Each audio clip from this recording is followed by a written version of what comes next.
All right, so this is Ghost here. He's having his morning potty right now. We're getting him out.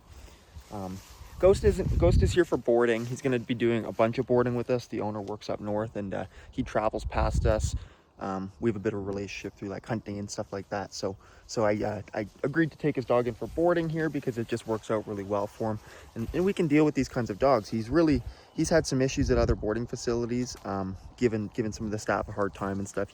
He's a dog that I would consider has a very high rank personality, right? So he really likes to be in charge of things. He likes to use his size, his demeanor to control things. And, you know, even just something as simple as like a hard stare from him or a little grumble or growl will get anybody to back off and stop what they're doing. And he knows that.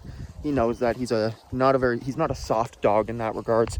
He's not the kind of dog that you're just gonna like start petting right away as soon as you see him. He's not gonna like that, right? So we talk a lot about two things when we get dogs in for training for behavior issues, behavior modification especially, and that's going to be building rapport with them and building authority with them.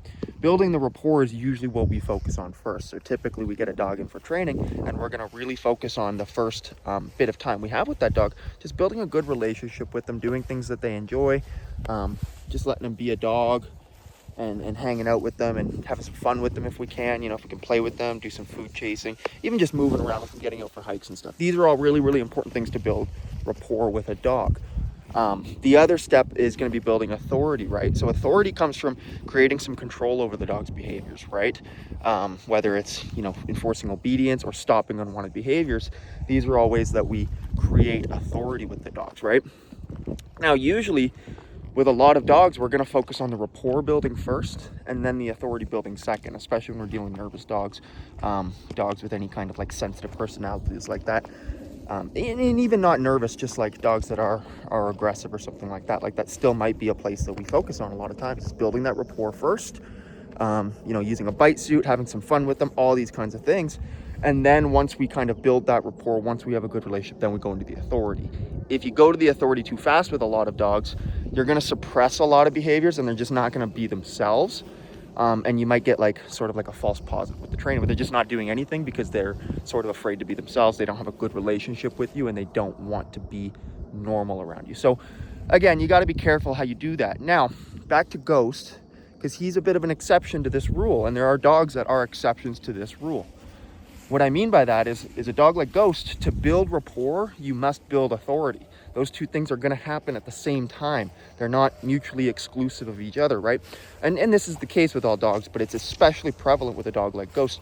If I don't right away start building authority with a dog like Ghost by enforcing behaviors, commands, using the tools and stuff to control certain things, we're really going to have a hard time because he's going to take that position of rank and he's going to think he controls you right from the get-go, right? And then you're really going to have a hard time with him because he's just going to think, quite frankly, you're a bitch. So you have to build that authority with a dog like Ghost to build that rapport at the same time. You know, I hate to say this, but they sort of crave that leadership. They're sort of looking for that direction. And if you can show it to them right away, then you got them wrapped around your finger. Dogs like Ghost, they'll do anything you tell them to do.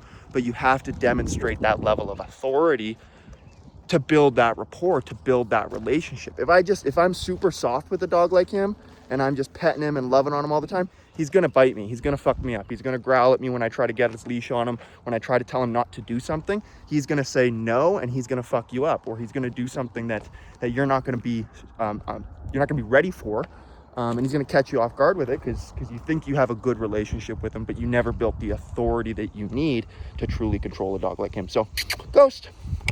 Now, he's a great dog, but again, you got to have that rapport and that authority. You got to build them both together at the same time with a dog like him. So, again, not every dog is like that. Most dogs aren't. I would say this is a pretty rare exception to that. He's a pretty serious. He's a real dog. He's a cool dog.